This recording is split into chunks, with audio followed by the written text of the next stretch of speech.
All right, I'd like to welcome everybody back to Buford Pusser, the other story. And tonight we've got a little bit of an unusual story to tell. As you know, this past week we did a caravan. Now, it was really pretty interesting in that I got to meet a lot of new people. It's always nice to connect faces and names. And I was finally able to do that with a lot of people that I regularly see on Facebook and often on YouTube. But as far as the caravan went, the meet and greet, we started there at the Selmer Park, visited for about an hour. Then we went on to the county fairground where we saw where Buford parked right before his fatal accident. It isn't the same as it was back then, but at least that gave everyone an idea. From there, we went on to the crash site where we got to hear Steve Cromwell tell about being there shortly after the accident, what he heard, what he saw. Uh, Ronnie Wales made arrangements for Regina Smith and Shirley Burkeen to bring a fender from Buford's car that they recovered that night. And we discussed how all the accident took place and how it was nothing like what we saw in the movie. Now, from that point, we went on over to the museum, and that's what I really wanted to focus this video on. Because when we got there, I met an individual. I was introduced to him as someone who wanted to meet me, and we got together and started to visit. He said his name was Philip Pusser, and that he was the son of John Howard Pusser, Buford's brother. Of course, that would make Buford his uncle. We visited for a while, and I thought something was strange because as I posted several months, maybe a couple of years back, I knew that John Howard had two sons. One was named Carl, and the other one was named Buford, just like his dad and his brother. And I thought it was strange that I'd never heard of Philip. Now, I didn't have a lot of the programs that I use to check on this over there with me.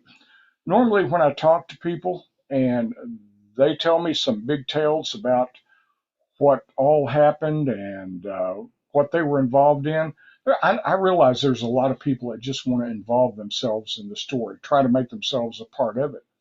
And I kind of felt like that might be what this gentleman was doing. Well, when I got back home, well, that was yesterday, late last night. I was so tired I didn't bother to check it, and I did this morning. And all of a sudden, red flags started to come up. And it appears that this individual may not have been telling the whole truth. You see, I found out today that there is a Philip Plunk, but not a Philip Pusser. Now, I know that sounds a little strange because while we were in there at the museum, there were several people that were listening to our discussion, taking photos, so on. I've encouraged everybody to send photos of this individual so I could compare it to this Philip Plunk. And Philip Plunk is quite a guy, I guess, from what I could find. He has quite a criminal history, including a charge of aggravated sexual battery, I guess you should say. And so then I made some contacts with different individuals who might be able to shed some light on this. Now, what I've learned is that according to these individuals, Philip may be the love child that John had with the Plunk woman. Thus, he carries the name Plunk, not Pusser.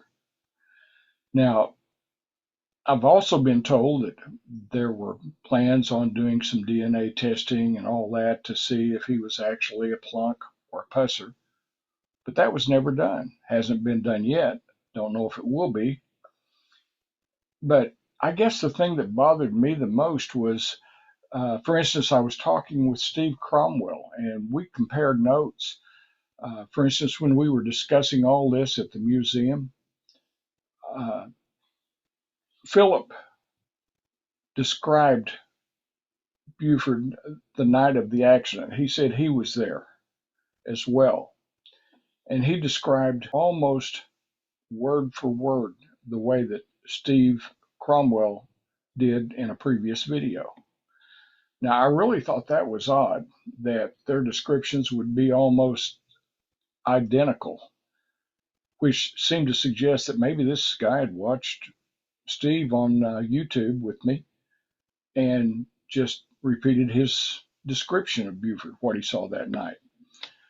Well, then I made contact with other people, and I actually, multiple people, and they assured me that this Philip Plunk is a habitual liar, likes to include himself in a lot of stories, said he's taken bus tours in the past and told some really big stories about, for instance, he was at the Plunk house where the movie was filmed and talked about when he was a child how he almost fell down in the well and had to be rescued uh, by his grandpa Carl. Now he's also told the same story and said it was Buford that rescued him. Uh, Told it to different people, different times. So it's like he can't keep his story straight. I guess the thing that bothered me most is that one of Plunk's relatives was there at the museum with him and didn't bother to bring out the fact that his name was actually Philip Plunk, not Philip Pusser. Now, I was really disappointed in that. I think that says a lot about some individuals, and they know who they are. I'm not going to call them out here. That they knew what was going on and didn't say anything. Now, and I guess that is the reason I call this video channel and my book, everything else, Buford Pusser, the other story, because it doesn't seem like it matters what you talk about. There is always the other story. I mean, who would have thought that someone with the last name Plunk would claim that their last name was Pusser? And he really screwed up, I guess, uh, because he didn't know that I was already aware of John Howard's two sons' first names, Carl and Buford. So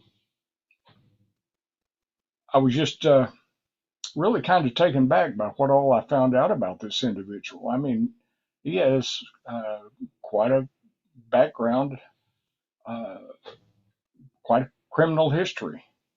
He's been involved in a lot of different things. So there is that. I guess that should tell us something about the story. It doesn't matter what all you know or what all you think you know, that when you kick over enough rocks, you find that other story. Now, I would like to thank some people, and I'm not going to call them out by name because they're involved in other things. I don't think they want to have their names bandied about as far as having provided some real information on this. But I want them to know that I do appreciate them getting out, reaching out, getting in touch with me, and letting me know and confirming who this gentleman was. So there you have that. Now, I know this isn't the video that I expected to do, probably not the one that you expected to see after the meet and greet. Now, like I say, we did have a great time, and that kind of tarnished it a little bit for me, but uh, we did see a lot of things that I'm going to be covering in uh, future videos. I went down through Leapwood, kind of surprised by what I saw there. Well, we didn't do that on the tour due to a lack of time. Also went back to Finger and got a few more photographs there. I did manage to shoot a lot of video concerning all these different events. I saw where Russ Hamilton killed his wife, and the pond that she was put in, where they found her bones, all of this. It was really kind of intriguing. I saw where he allegedly murdered one or more different hobos, if you will, there in Chihuahua. He was a pretty evil man. I got to go on video and tell the story of James Dickey and how he died. And in the video, we drive down that course that Buford and he allegedly drove down. Several things like that. It was a good trip.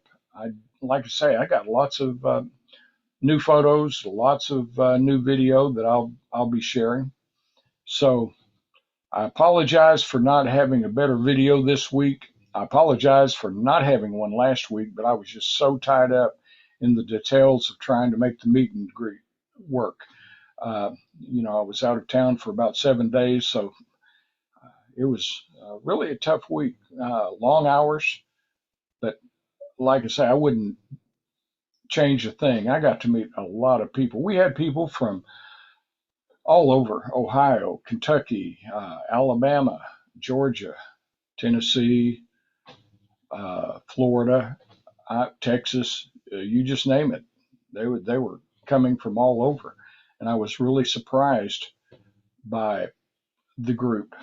We did get together after the meet and greet, had a little chat there at Selmer City Park, and then we all met for dinner later that night, or most of us did. Some had to go ahead and leave due to time constraints, but I guess there was about 25 or so of us there at JR's restaurant in Eastview, and had a great dinner, a lot of good conversation. Uh, Again, I met people: Rick Majors, Eric Reynolds. Got to spend a little bit more time with Lonnie Wales.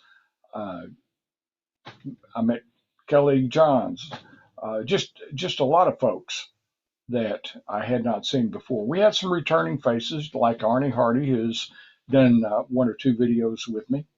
So all that was great. I mean, it was a good time. Uh, I think I think everybody was kind of surprised when we took the route that Buford took that morning and saw just how convoluted that was.